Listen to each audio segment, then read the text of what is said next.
Labą rytą, Kauno tarptautinės gimnazijos mokiniai ir mokytojai. Šiais metais mes švenčiame Mikalojaus Konstantino Čiurlionio jubiliejų. Per pertraukas jūs galėjote išgirsti jo muziką, o rusų kalbos mokytojai turėjo labai daug veiklų susijusios su menininku.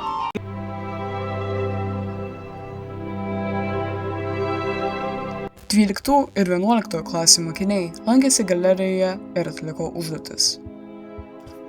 Vaikai iš Ukrainos pirmą kartą išgirdo apie Čiurlionį ir labai norėjo pamatyti genijaus darbus. Mokytojai Irinai Šimkevičienei labai patiko mokinių atsiliepimai. Jie mato grožį ir netgi muziejaus atsiliepimų knygoje paliko savo padėkos raštą, sakė jie. Papasakokite savo įspūdžius apie Čiurlionio paveikslus, apie galerijos apsilankymą. Labai įdomu, įtraukia, filosofinis požiūris į gyvenimą. Taip. Iš karto susimastai apie savo gyvenimą. Tikrai labai įdomu. O kokie vaizdai įsiminė? Paukštis, piemės. Man labai patiko jūsų palyginimas. Su kuo palyginot piemės? Su laisve, su kažkuo lengvu, su laisvu. Lengvumas. Pirmosios klasės mokiniai klausėsi pasakojimo apie Čiurlionio šeimą, pamatė jų portretą ir autoportretą, lygino, kas jiems labiau patiko, o vėliau patys piešė kaip Čiurlionis. 8 klasės mokiniai parengė pristatymus ir atsakinėjo į Švietimo ministerijos parengtus Kahoot viktorinos klausimus. 7 klasės mokiniai peržiūrėjo 8 pristatymus, atsakė į Kahoot klausimus ir pasakojo, kuris Čiurlionio paveikslas jiems labiausiai patiko ir kodėl. Jubiliejiniai metai tik prasidėjo, tad integruotų ir netradicinių pamokų dar bus nemažai. Antradienį mūsų mokyklą aplankė karininkai. Jie 12 klasės mokiniam pasakojo apie šokimą į kariuomenę. Džiugi žinia, mūsų mokyklos atstovai užėmė 4. vietą visoje Lietuvoje frizbės varžybose.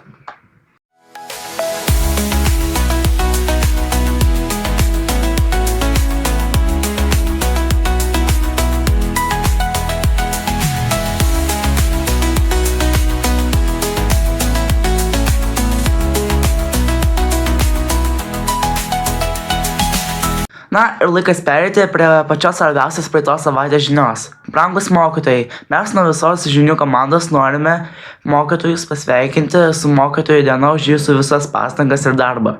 Penktadienį buvo sutrumpintos pamokos. Vyresniųjų klasių mokiniai pavadavo mokytojus, 11 ir 12 klasių mokiniai vedė pamokas mokytojams.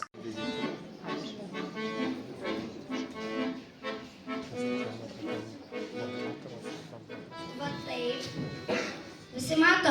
Taip.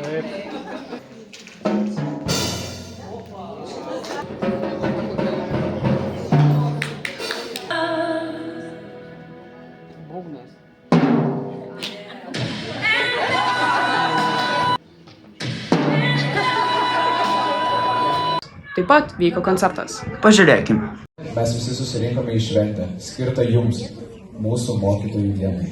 Tai ypatinga proga, kai visi padėkos žodžiai, šypsenos ir sveikinimai skamba tik jums. Учитель – это не только профессия, это призвание.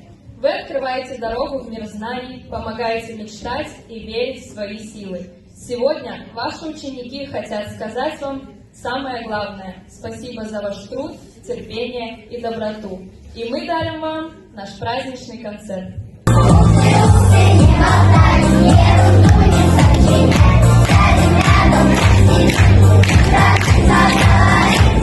Netgi savimi pačiu. Neišduosiu paslapčių, ne pasaulio pabaiga, pasakysiu tik kai ką. Linkime jums stiprybės šiam kely ir gyventi nepavyksi. Zaleckienė, būdai namų darbams pribaigti. Ir kas išrado namų darbus, kodėl jie turi būti svarbus? Jie kaip drambliai pečius man spaudžia, jie kaip vapsvachai valgai kriaušia, jie sugadina visą dieną, jie nepatrauklus kaip šaltiena. Днем учителя, поздравляем вас, ученики, дорогие, родные, любимые, поставить шоу, пожалуйста. Рям-рям, ну, дожди шоу.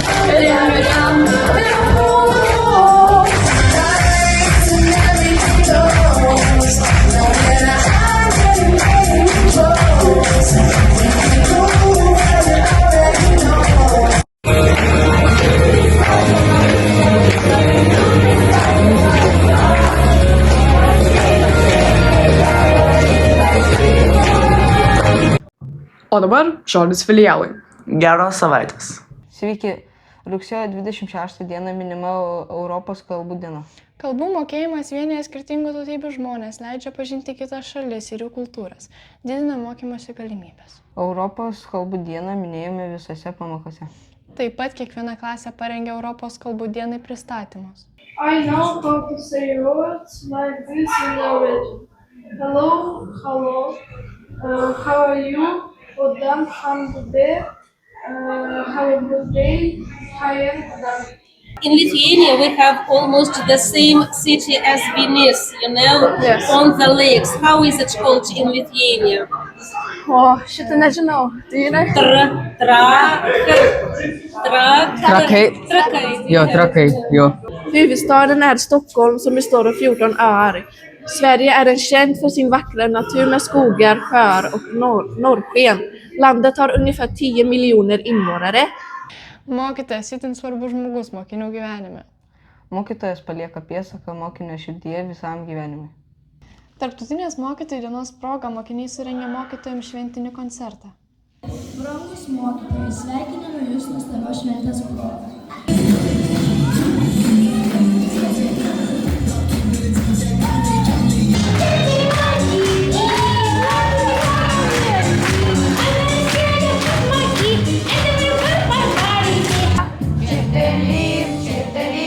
Наші другі батьки, ми до школи до вас, всі йдемо залюбки.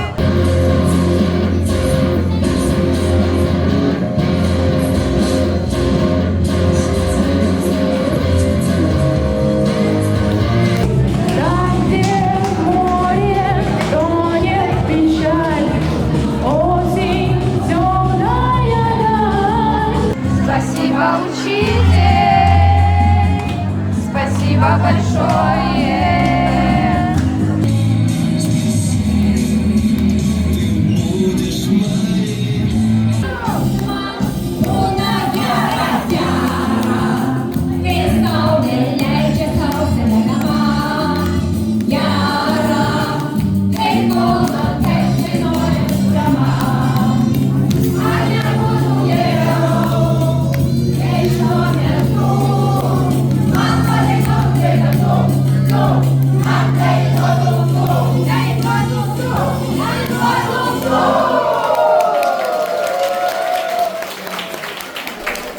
Dar kartą norime padėkoti mokytojams už jų darbą. Šiandien tiek, geros jums savaitės. Nesinori skubėti namus, bet tėtis sako, kad nieko nebus, jei nesimokysim, reikia gerai, bus prasti reikalai. Reis rytais tau kiaulės ganyt, reis rytais tau napus užduot, teks tau plytą prie plytos dėliot, o aš norėčiau visai mažus namus statyt, raudonai ir baltai, galbūt žaliai dažyt.